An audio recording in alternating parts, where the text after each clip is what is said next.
Olá, sejam bem-vindos. Vamos juntos desvendar os segredos da mente. Descobrimos algo chocante sobre o comportamento humano. Pessoas aparentemente boas podem ser levadas a cometer atos terríveis. E isso não depende de serem más, por natureza, mas de quem somos quando ninguém está olhando. Em agosto de 1961, o psicólogo Stanley Milgram iniciou um experimento em ir com voluntários que acreditavam estar, ensinando listas de palavras a um aprendiz. Porém, ao errar, o aprendiz receberia choques elétricos supostamente reais. O que Milgram revelou foi aterrador. 100% dos participantes aplicaram choques de até 300 V e 65% chegaram ao nível máximo de 450 V, mesmo ouvindo protestos angustiantes do aprendiz que supostamente pediam para parar. Os participantes tremiam, suavam, hesitavam, mas continuavam. Quando o pesquisador intervinha com frases como "por favor, continue" ou "é absolutamente essencial que você continue", as vozes vacilavam, mas a obediência prevalecia. O que parecia ser uma exceção extrema tornou-se regra em repetições. Pelo mundo, em média 61 a 66% obedeciam, independente da época e do lugar. Era o dia 7 de agosto de 1961, quando começou a mostrar que a autoridade institucional pode corroer quaisquer valores morais. 10 anos depois, em Stanford, Philip Zimbardo conduziu um experimento igualmente perturbador. Recrutou estudantes universitários, homens saudáveis, sem histórico criminal, e os dividiu em guardas e prisioneiros, em uma prisão simulada no campus. A promessa era simples: simulação de psicologia prisional por 2 semanas. O que ocorreu em apenas 6 dias foi devastador. Os guardas, inicialmente jovens, tímidos, vestiram uniformes, usaram óculos escuros, exerceram poder absoluto e rapidamente se tornaram dominadores. Privaram os prisioneiros de sono, os humilharam, submetendo-os a controle psicológico intenso, e jogaram a chave fora. Aos prisioneiros restou o medo, o desespero. Somente quando uma pesquisadora interrompeu o experimento, acusando Zimbardo de criar um madhouse, o horror foi contido. Zimbardo percebeu novamente que a linha entre o bem e o mal é permeável e que, se colocarmos boas pessoas em situação ruim, elas podem revelar o mal dentro de si. Se formos prisioneiros de nossas circunstâncias ou simplesmente obedientes demais sem questionar, perdemos nossa santidade. A ciência chama isso de situacionismo. A ideia de que não somos definidos por uma essência moral fixa, mas pelas situações que enfrentamos. Somos bons apenas enquanto os contextos não nos empurrem para o outro lado. Imagine um homem comum. Ele acorda, toma seu café, beija a esposa, deixa os filhos na escola. Trabalha duro, paga seus impostos, doa roupas para a caridade. Agora imagine esse mesmo homem, semanas depois, participando de um linchamento, com as mãos sujas de sangue, o rosto tomado por uma raiva descontrolada, um grito coletivo engolindo sua consciência individual. E a pergunta que fica no ar é a mais desconfortável de todas: o que aconteceu com ele? A resposta não é simples, mas a psicologia revelou que existem engrenagens invisíveis dentro da mente humana. Engrenagens que, quando ativadas em sequência, são capazes de transformar um bom pai de família em algo que ele mesmo jamais reconheceria. O mal, ao contrário do que pensamos, não se apresenta como um monstro. Ele sussurra justificativas. Ele se veste com a roupa da obediência, do dever, da lealdade, da sobrevivência. O mal não exige que você o abrace, apenas que você feche os olhos por um momento e siga a multidão. O primeiro desses mecanismos é a desumanização. Para ferir alguém, você precisa antes apagar sua humanidade. Precisa transformá-lo em uma coisa, um símbolo, um inimigo, uma ameaça. Quando enxergamos o outro como inferior, indigno, descartável, nossa empatia evapora e o cérebro humano colabora. Os estudos mostraram que regiões responsáveis pela compaixão literalmente se desligam quando o outro é visto como menos humano. E de repente, ferir, humilhar, excluir, parece não só permitido, mas inevitável. O segundo mecanismo é a conformidade social.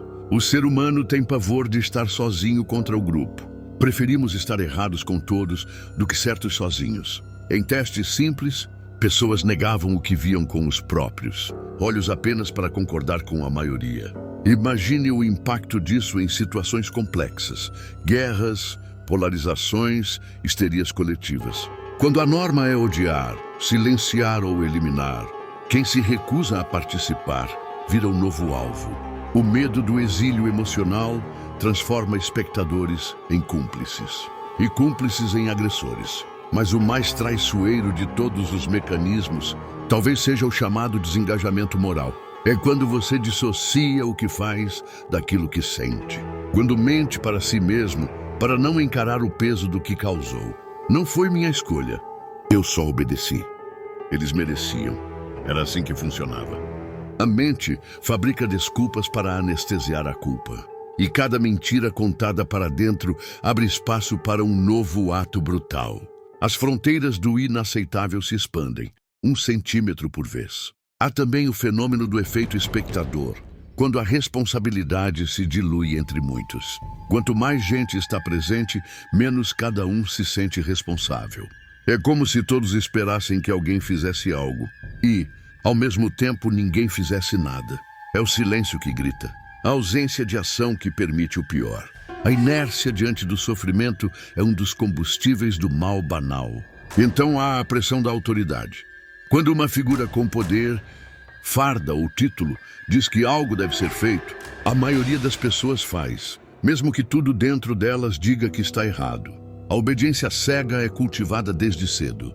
Em casa, na escola, nas empresas, nas instituições, ensinam-nos a seguir ordens, não a questioná-las. E quando finalmente estamos diante de uma ordem perversa, já não temos músculos morais para resistir. Treinamos a submissão, mas esquecemos de treinar a coragem. Junte a isso a desindividualização, o efeito psicológico de estar dentro de uma massa. Quando estamos em grupo, escondidos por um uniforme, por um avatar, por uma multidão, deixamos de nos ver como indivíduos. A responsabilidade escapa pelos dedos, a vergonha desaparece e o instinto mais primitivo assume o volante.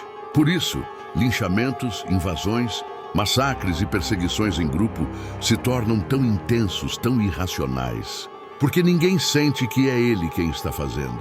Todos sentem que é o grupo, mas o grupo não existe sem seus indivíduos. Agora respire fundo e reflita. Quantas dessas engrenagens já funcionaram dentro de você? Você nunca levantou a mão contra alguém, nunca humilhou, nunca feriu, mas já calou sua consciência para se encaixar. Já ficou em silêncio diante de uma injustiça. Já riu de algo cruel para não parecer chato.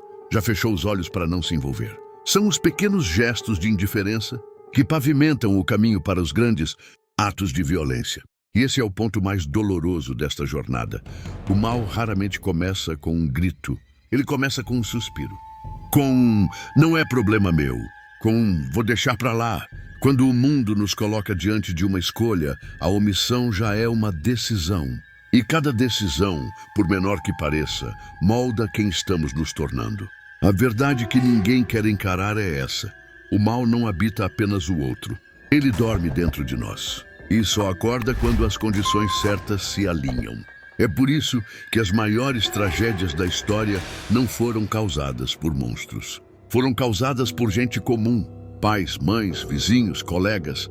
Gente que um dia apertou o botão, entregou o bilhete, deu a ordem, virou o rosto. E se isso é verdade, e é, então temos uma responsabilidade brutal. Vigiar o que somos quando ninguém está vendo. Porque o verdadeiro teste de caráter não está no que fazemos sob luzes, mas no que aceitamos na escuridão. A próxima parte vai nos conduzir à única saída possível. Como resistir a essa espiral? Como criar dentro de nós anticorpos contra a indiferença, contra o ódio disfarçado de virtude, contra o conforto da conformidade? Porque entender o mal não basta. Precisamos enfrentá-lo, e ele está mais perto do que imaginamos. Até aqui, caminhamos entre os destroços da moral humana. vimos como pessoas boas podem ser levadas, passo a passo, para lugares sombrios. Lugares onde a crueldade é normalizada, onde o silêncio é mais devastador do que o grito, onde o medo e o conformismo vestem a máscara da obediência. Mas agora vem a pergunta que incomoda de verdade. Como resistir a tudo isso? Como impedir que a sombra que habita em cada um de nós tome o controle? A resposta não é heróica. Não tem trilha sonora épica. Não é fácil, nem bonita.